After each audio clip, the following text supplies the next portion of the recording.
Welcome to another video. Today's video is how to fix this PC can't run Windows 11. Let's fix it.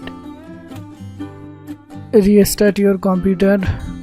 Press delete button for BIOS. Go to security tab.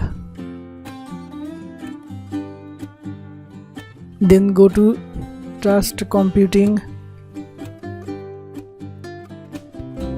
Click on security device support. Then click enable. Go to save and exit tab.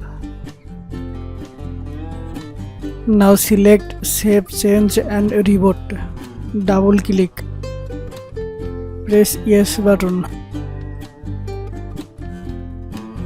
Check again it work or not.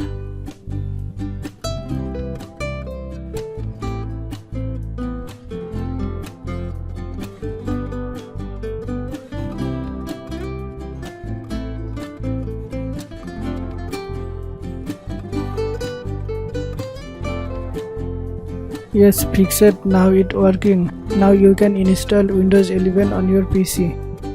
Thanks for watching the video.